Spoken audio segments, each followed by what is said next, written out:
Hello, we're Circa Waves, and you're watching the AU Review. Well, you've been here. You've been doing some shows with Metronomy tonight. You're headlining your own show, and when you tour with a band like Metronomy, you know they're quite a few records in now. They've got quite an impressive, almost church-like setup on the stage. You know, do you see bands like that, or 1975, or whoever it might be, and go, "Oh, we'd love to do that one day." Yeah. Give you ideas for the future. Yeah, I think like the set design and all the lighting and all that, we've always wanted to do something like that. It's just obviously you need to build up a sort of fan base so you can afford to do that. Like, we were all really impressed by Metronomy's light show last night. It was unbelievable, and we all kind of came away and thought, I'd love to have a proper big light show. It'd be really fun. I think like when you sort of start stepping up onto the bigger stage and you play with bands like that, like we played with Phoenix towards the start of the year, and we were huge Phoenix fans, and we were just sat at the back watching it and just kind of went, cool, so we've got a long way to go. Like, Yeah. so I think those kind of people, they're always really like happy to talk to you and sort of like let you know sort of like how they sort of get to that point. And I think it's always good to aim for where those guys are at. I think like there's always, we can always definitely learn a lot from those guys. And it seems like all these are great opportunities not only to learn from these bands, but also get in touch with their fan bases as well. I imagine you can't go on a tour or perform with Phoenix without then the next day going onto your Facebook page or anything like that and finding that you've got new fans and you've sold a couple of CDs or T-shirts or whatever it might be. And Yeah. Is it an interesting way to kind of grow a fan base by letting them see you live? Well, it's definitely a really good way of like playing to that many people, and also like the thing with Metronomy, it's like an interesting billing because we're not similar, but I was really sort of surprised at the response that we got from their audience, and I think a few people came like in Perth and Melbourne came to see us, like, and I think if it wasn't for those gigs, maybe we wouldn't have had the opportunity to come over at all. So it's definitely very important. I think it works, but then sometimes it all depends on the band you play with. Like Metronomy seem to work because their fans really sort of just love music and seem to appreciate us. But then like a little bit of the Enemy tour, you got the feeling that the Interpol fans are a bit like, who are these guys? Get off. But then some of them like us. So yeah, if it's the right band to support, it works. If it's not, it can be a bit weird. So how do you think Libertines might go? We should. I mean, I like our music and I like the Libertines.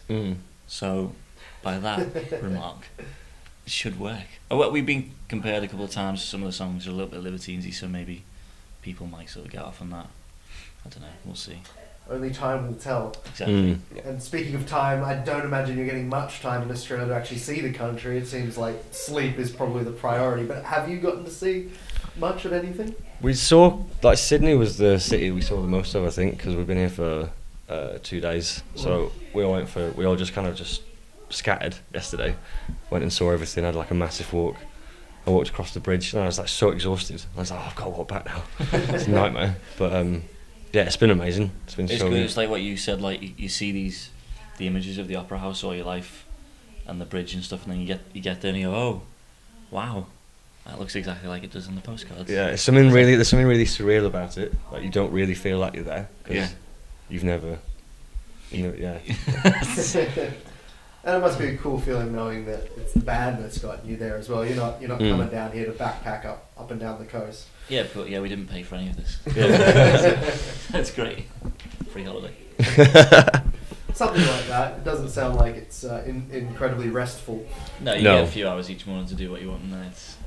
I think it's good though, because if you get like 2 hours, you definitely don't take that for granted. You kind of go, right, I have 2 hours. I'm going to try and see as much of Sydney in 2 hours, so you leg it to the harbour.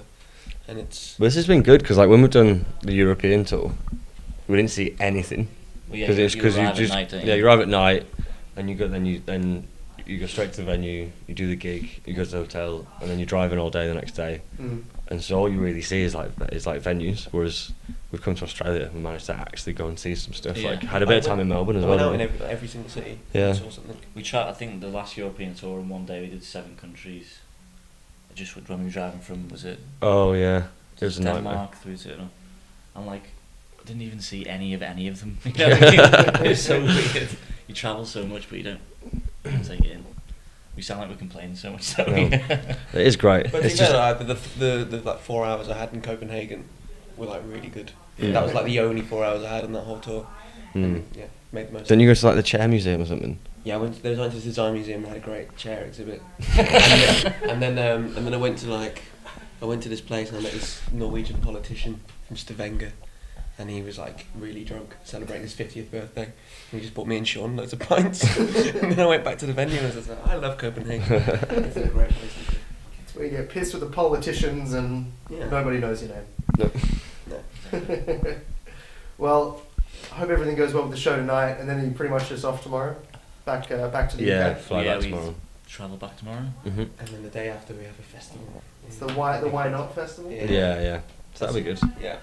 I'm feeling how like, I was just trying to like figure out where to sleep.